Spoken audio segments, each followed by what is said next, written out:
അപ്പോൾ ഇതുപോലെ ജീവിതം ഇത്തരത്തിലുള്ള ഒറ്റപ്പെടുത്തലിന്റെ അനുഭവങ്ങളിലൂടെ, തള്ളപ്പെടലിന്റെ അനുഭവങ്ങളിലൂടെ ഒക്കെ പോകുന്ന ആരെങ്കിലും ഒക്കെ ഉണ്ടെങ്കിൽ നിങ്ങൾ നിങ്ങളുടെ ജീവിതത്തെ ഒന്ന് പരിശോധിച്ച് നോക്കുക. എനിക്ക് ഇതേ പറ്റുള്ളൂ എന്നൊരു കാര്യം പറയരുത്. അത് അഹങ്കാരമാണ്. എനിക്ക് ഇങ്ങനെയൊക്കെ പറ്റുള്ളൂ, ആ സൗകര്യം ഉണ്ടെങ്കിൽ സ്വീകരിച്ചാൽ മതി, എൻ്റെ അടുത്ത് വന്നാൽ മതി, എന്നോട് സംസാരിച്ചാൽ മതി, എന്നെ കേട്ടാൽ മതി, എന്നെ കണ്ടാൽ മതി, അങ്ങനെ പറയരുത്. അങ്ങനെ പറയരുത്. അത് ക്രിസ്തുവിന്റെ മാതൃകയല്ല, ക്രിസ്തുവിന്റെ വഴിയുള്ള ജീവിതമല്ല. അപ്പോൾ അവിടെയാണ് നമ്മൾ എളിമപ്പെടേണ്ട ആവശ്യം. അങ്ങനെ എളിമപ്പെട്ടാൽ മാത്രമേ നമുക്ക് മറ്റുള്ളവരെ സ്വീകരിക്കാൻ, മറ്റുള്ളവരെ കേൾക്കാൻ, മറ്റുള്ളവരെ കാണാൻ, മറ്റുള്ളവർക്ക് കൊടുക്കാൻ, മറ്റുള്ളവർക്ക് നമ്മൾ സ്വീകാര്യമാകാനായിട്ട് സാധിക്കുകയുള്ളൂ.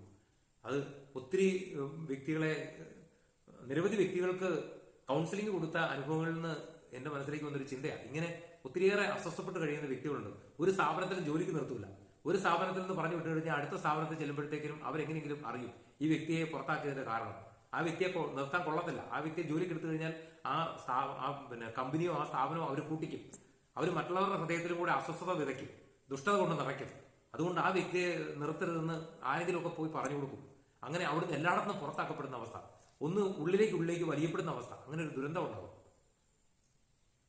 അപ്പം അതുകൊണ്ട് നിങ്ങളുടെ എല്ലാ പ്രശ്നങ്ങൾക്കും, നിങ്ങളുടെ എല്ലാ പ്രയാസങ്ങൾക്കും, നിങ്ങളുടെ എല്ലാ ദുഃഖങ്ങൾക്കും, നിങ്ങളുടെ എല്ലാ സഹനങ്ങൾക്കും, നമ്മുടെ ജീവിതത്തിന്റെ പാപ സ്വഭാവം കൊണ്ട് നമ്മുടെ ജീവിതത്തിൽ കൂടുതൽ ദുഃഖങ്ങളും ദുരിതങ്ങളും ഉണ്ടായിട്ട് അത് എന്റെ ജീവിതത്തിൽ ദൈവം തരുന്ന സഹനമാണെന്നൊക്കെ പറഞ്ഞ് അതിനെ മഹത്വവൽക്കരിക്കാൻ നോക്കിക്കഴിഞ്ഞാൽ അതിങ്ങനെ ശരിയാകുന്നില്ല.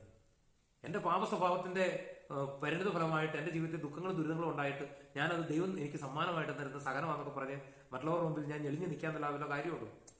ഒരിക്കലും അത് സഹനത്തിന്റെ ഗണത്തിൽപ്പെടുത്താൻ പറ്റത്തില്ല.